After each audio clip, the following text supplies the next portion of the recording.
Welcome back to another Pokemon What If Wednesday, where every Wednesday morning we go through last week's investing and collecting questions, where your guys' questions will actually be featured in the video and one person's question will help me make the thumbnail every single week.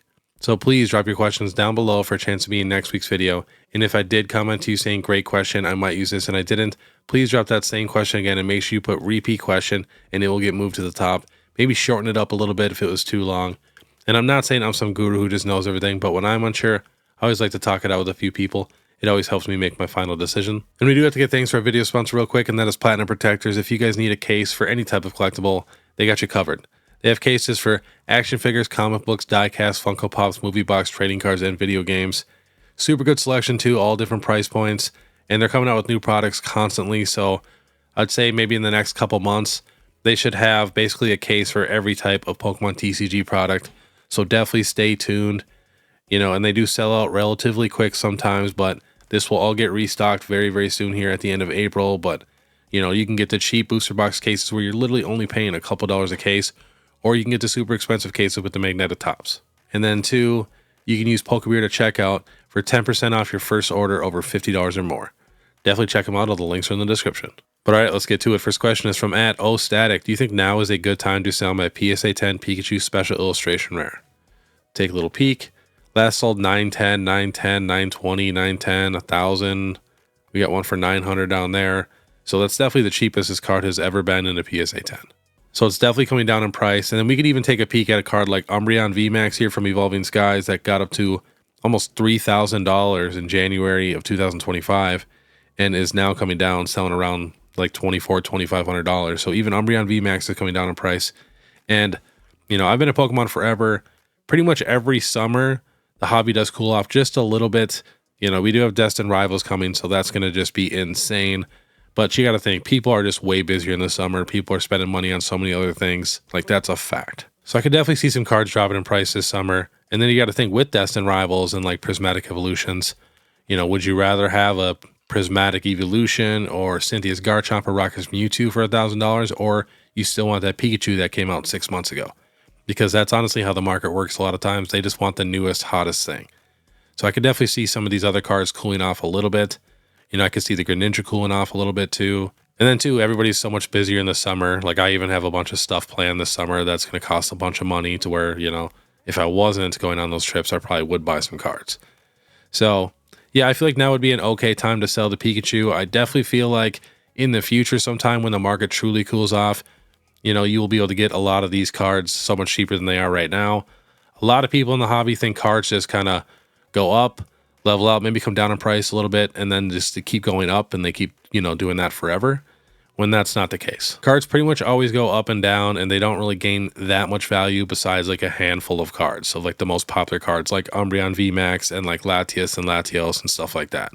But most cards, you know, if you think 10 years down the road, just because it's now 10 years old, it's going to be worth so much more. That's not really how it works, because, you know, there's so many people, even right now, you know, you might be one of the people that says, vintage sucks, modern's the best. Well, in 10 years, you know, this stuff is going to be vintage to a ton of people, and we might have something way crazier. So you never know with the future, so you got to keep that in mind. So yeah, I feel like it would be an okay time to sell. Next is from @GeorgePops1232. Hi, PokeBeard, I'm from the UK. What's the best product on the UK Poke Center that is the best bang for your buck to invest in? We'll take a little peek, see what they got. So they got the collector's chest, but I clicked on it. It says it's sold out. They still got the build and battle stadiums. Not too bad. There's a lot of packs in here. People kind of sleep on those. And they come with sealed decks, which actually hold some decent value. You still have temporal forces. Booster bundles. That's not too bad. And then you got the Terapagos UPC. The Morpeko V Union Special Collection. There's some decent Sword and Shield packs in there also. You got a lot more than our Pokemon Center has, that's for sure. But, and then you do have the Paradox Rift Booster Box. I'm not sure, it's 143. I'm honestly not sure what that equals out to, but, and then what it is for the secondary market for you guys. You even got the Kingambit box from Shroud of Fable. That's a decent box for sure. Some of these tins aren't too bad. You know, some of them have decent pack selections. Like that shows Fusion Strike, Brilliant Stars, Astral Radiance. So you definitely have some options. Definitely don't buy the TCG Classic for 400. You got the Pokemon Go Radiant Eevee box. You know, Pokemon Go is not the most popular, but still, that's a pretty cool box. The Lucario V-Star Premium Collection has some decent packs in it. So you definitely have some options for sure. Like I said, I'm not 100% sure on the prices and what it equals out to, but if the booster boxes are a good deal, obviously, you know, booster boxes first. Booster bundles are very solid. Temporal Forces is very solid. And then maybe start stocking up on some of these cheaper collection boxes that have some good pack selections. Definitely have way more than us, so it's crazy. Next is from at Aaron Torres 4553. Where can I see how many PSA 10s are out there? So there's a couple different places you can check the pop reports. You can actually go to PSA, go to research, and go to population report. Or you can go to PokeData right here. You know, it says PSA 10. There's 3,410 Pikachu EXs already. Next is from at Damon Verschagil 6886. Hey Beard, long time watcher, but first time asking a question. I was offered a Celebrations Pokemon Center ETB for one of my Temporal Forces booster boxes. Is that a worthwhile trade? I'm unsure on how well Celebrations will do versus Temporal Forces. For your information, I only have 4 Temporal Forces booster boxes left. Thanks again and keep up the great work. I like that trade. That's a pretty solid one. Celebrations, Pokemon Center ETB, you know, is selling around 210. Last sold 220. So we got 6 of them at 240. And the Temporal Forces booster box selling right around 180 to 190. Definitely do that trade. I think that's pretty solid. You have, you know, tons of chances to get Temporal Forces again. You know, we should definitely get a reprint of this sometime. And then Celebrations were not. And then we also have the 30th anniversary coming soon, where Celebrations should go super crazy. So, solid trade. Next is from Matt Gurra Ninja. Hey Beard, I was wondering if you have any thoughts on when to sell Trainer Gallery Master Sets. Do you think there will be more long-term value for a Master Set or selling the cards as singles? Appreciate all that you do. So, the thing about Master Sets that I think people miss out on value is, since it's a Master Set, you know, they don't get any of the cards graded. So definitely look through all those cards, and if you have a decent little pile of cards that you think have, you know, very good potential of getting a 10, definitely get those cards graded and then, you know, sell everything individually. And now is a very decent time. It's always a good time to sell when the market is hot. You know, you might miss out on a few things here and there, but if you look at Pokemon history, now is a very solid time. I mean, Zekrom is $12, $13, Vaporeon is $13, and those cards were, you know, $1 to $3 for pretty much the entire time that they've been out. So, you know, very solid time. All right, next is from at On the T. I got a question. What is your opinion on the Kanto Power Collection box? I have the Mewtwo box. Do you think it's time to sell or hold? So I actually have a couple of these boxes, the Mewtwo and the Dragonite box.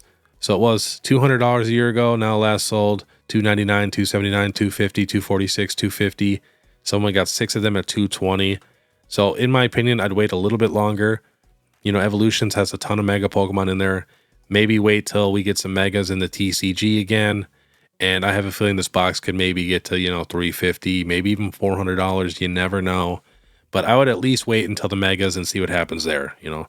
But all right, next question is from at Turn 3 Scoop, a member. Hey Beard, wanted to get your take on the Neo Premium files with all the Johto love. All 3 have such nice looking cards. It makes sense that they should grade well too. Keep up the good work. But yeah, I actually love those premium files. I have a bunch of them. I just got one here. I get them all the time because they're super, super cheap. But if we check on eBay, last sold $85 for folder number 1, $60 for folder number 1, $54. We got folder number 2 at $235. So, you know, some of them are pretty expensive. Here we got 1, 2, and 3 sold for $468. But yeah, I've gotten all 3 of these way cheaper than this. So definitely don't just go buy a $500 lot of all 3 of them. You know, it's easy, but if you just hunt for a little bit, you can find these things for a super good deal. But I enjoy them. I think they're super cool. The cards are pretty easy to grade. The PSA 10 prices aren't super crazy, but you know, I love Gen 2 and stuff, so I have a ton of these. I probably have at least maybe 7 or 8 of each, I want to say. It's actually good to see all 3 of them sell for $468. That's a very solid price. But with, you know, Ethan's Ho-Oh and then Ethan's Adventure and stuff, we're getting a little bit of Gen 2 love. You know, I would love more Gen 2 love, but I think they're very cool. I don't think they're going to go super, super crazy, but I really enjoy them. And like I said, the cards are nice, so they are pretty easy to grade. Next is from another member at JNA22. Hi, I have 22 textured full art Megas and PSA 10s.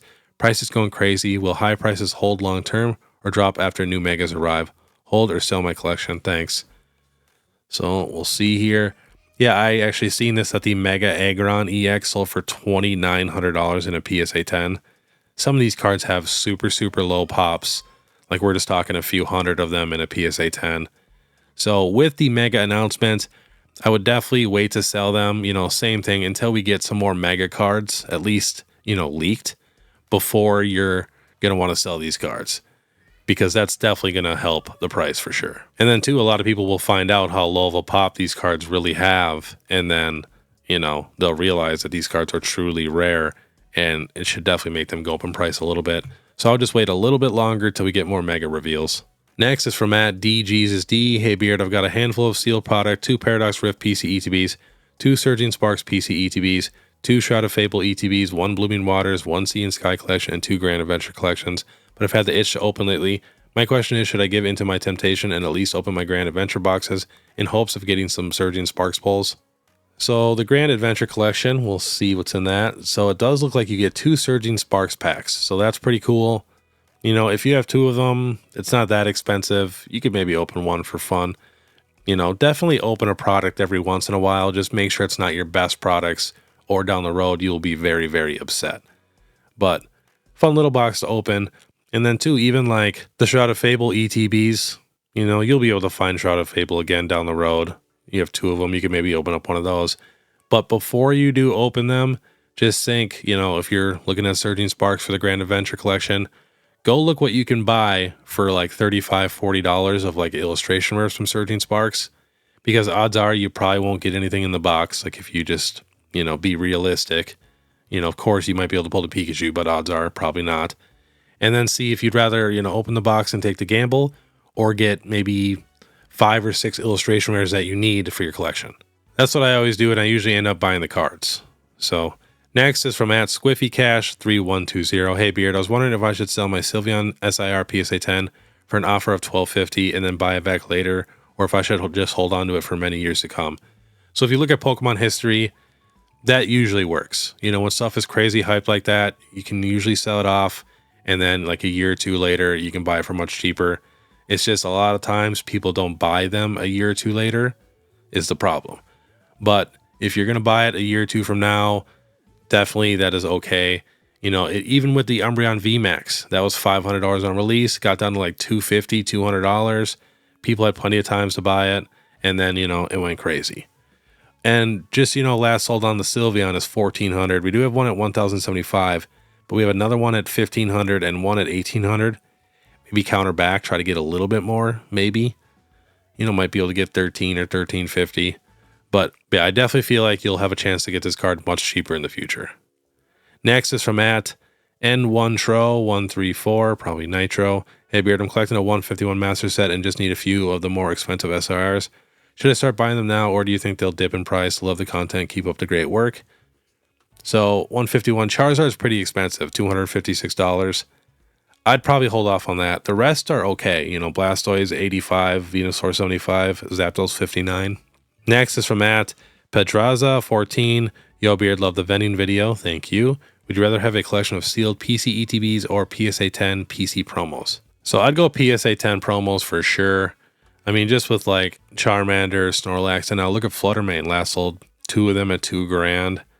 And then we got one here at 1,748, which actually had 30 bids from a legit seller on March 12th. You're just getting way more value on these PSA 10s for sure. But all right, next question is from @Darkrise Dungeon. What if you had 1K to spend and you could go back to any Pokemon era? What and how much would you buy? Definitely just go back to first edition base set and stock up on as many booster boxes as possible for sure. Next is from @TiggyFTW. Hey Beard, enjoy your insight and vids. Wondering your thoughts on vintage. Prices have been more stable in recent years after dropping from the 2020 hype. Do you expect that to continue or to slowly rise as time goes on? So I've been buying more vintage than modern cards because modern's just been so crazy right now. And then I could see vintage having its day again. I don't know when, but I mean, you know, we're getting some love for the megas now. I know those aren't super vintage or anything like that, but I could definitely see, you know, some vintage popping off real soon. I even have seen a couple cards sell higher now than what they sold for in the first boom during COVID. So that's kind of crazy. Next is from @Ace88. Hey Beard, love the vids as always. Was wondering your thoughts on investing heavily into Prismatic. I've got the opportunity to get mostly every product for retail and multiples of them, and was wondering if they are the best hold right now. I'm worried they will print this set like Shining Fates. So you do not really need to worry about that, because the big difference is Shining Fates is not a very good set compared to Prismatic Evolutions. That really, really matters. I don't care if the markets were similar. You know, Prismatic Evolutions is full of evolutions of special illustration rares, and then it has the first ever Master Balls. Shining Fates literally just has baby Pokemon, and it's a way worse set than Hidden Fates. And everybody would agree with that. Like, you can look at the quality of Pokemon, even like the full art shiny Pokemon, like it wasn't even close. Shining Fates was just very popular at the time because the market was super hot. It was the newest set, you know, and we were expecting it to be better than Hidden Fates, and it wasn't. You know, it was worse. And then we got alternate arts, which made nobody want Shining Fates. So it's a completely different story. I know the markets were very similar, but that's literally like the only similarity in between the two. What is really in the set is what matters. So as long as you're getting it for retail, you don't need to worry at all. Next is from @BVille's own. Hey, my beard brother. My question is, do you feel Prismatic Evolutions will surpass Evolving Skies in card prices by a lot in the future because the set doesn't have individual booster packs or sleeve to buy? So if you compare the two, I would definitely say people enjoyed the Evolving Skies cards more. It's just that Prismatic Evolutions is much tougher to find. It really depends on reprints and everything. You know, that's what's really going to make the difference. If Prismatic always stays hard to find and the reprints are all small and bought up instantly, the card prices are going to stay pretty high because, you know, first of all, the pull rates aren't the best. Doesn't have booster boxes. But honestly, I do feel like Evolving Skies is a little bit more liked card art wise. You know, some people are going to disagree, obviously. But I was here during both times, and I feel like people were so much more excited for the cards in Evolving Skies. Not to mention, you know, it's not just evolutions and then pure Gen 9 Pokemon, which we've already got special illustration rares of all of those Pokemon. You know, we're also talking Dragonite and Rayquaza and stuff. And then too, people definitely like the VMAX thing a lot more than the crown thing, which all the evolutions have these crowns, which half the people don't really like. So I definitely feel like Evolving Skies is more liked. But like I said, it really depends on reprints and everything for Prismatic. Next is from @ClayS874. I have a Moonbreon with completely clean front, but some whitening and a minor ding on the back. I'd like to get an Evolving Skies booster box, but they have become expensive. Would it make sense to trade my Moonbreon PSA 6/7 for an Evolving Skies booster box if the opportunity arises? Yeah, I would take that trade for sure. Anytime you can really trade a card for a sealed product, it's pretty solid. Next is from @CorbetSnow2694. Hey Beard, do high pop reports scare you? For example, the Lugia alt art from Silver Tempest being at almost 15k PSA 10s, thanks. Yes, they do scare me, which is why I do not buy a lot of PSA 10 cards, especially for Modern. If I do buy a PSA 10 card, it's pretty much of a Pokemon or a card that I'm absolutely obsessed with, or it has to have a low pop. So I'm actually in a lot of other hobbies, you know, art and statues and stuff, and once it gets over 1,000, in my opinion, it's really not that rare. You know, I have a lot of like lithographs and art and statues where it's literally numbered from like 100 or 250 or something like that, to where there's only 249 other people on the planet that has that same piece of art on their wall. So to me, that's rare. So for a card to have a pop under 1,000, you know, that would be a card I'd maybe be interested in picking up. But, you know, that's why I don't spend that much money on all these modern PSA 10s. I'd much rather just get the raw cards, so that way I can get the Lugia, you know, and 5 other cards that I need to finish these collections, instead of, you know, this PSA 10 that you're paying a lot of money for that isn't really rare. And in my opinion, what's a lot more rare is having, you know, all of the rare cards for every single set. You know, I'd much rather have that. Next is from Rogue V1 cards. If I'm looking to start buying sealed products to hold long term, i.e. 5 years, what would you say is the ranking order for ultimate demand and potential upside between PC ETB, regular ETB, booster box, booster bundle, and ancillary products? Thanks, love the content. So definitely PC ETB, booster box, then regular ETB or UPC, depending on what's in the UPC, of course. Then, you know, booster bundles, and then, you know, 3-pack blisters and sleeve boosters and stuff like that. Next is from Eduardos8942. Hi Beard, how do you rate such vintage e-reader singles from sets such as Skyridge, Aquapolis, Expedition, which features some of the best artworks ever when comparing to the modern artistic variants of IRs and SIRs? I love them. I'm a big fan. I know there's a bunch of people that hate e-readers, but the people that collect e-readers are no joke. So, you know, I love Skyridge. I actually have Skyridge Master Setted. And then too, we're talking crystal cards. You know, you cannot beat that. So if you're going to go for some of those e-readers, probably try to go for those crystal cards.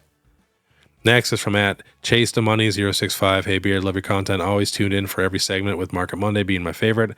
I just started making Pokemon YouTube videos and wondered if you had any advice for someone who just started a channel. Thanks in advance, you demand. So definitely get a solid camera, and then get a solid computer or laptop or anything like that.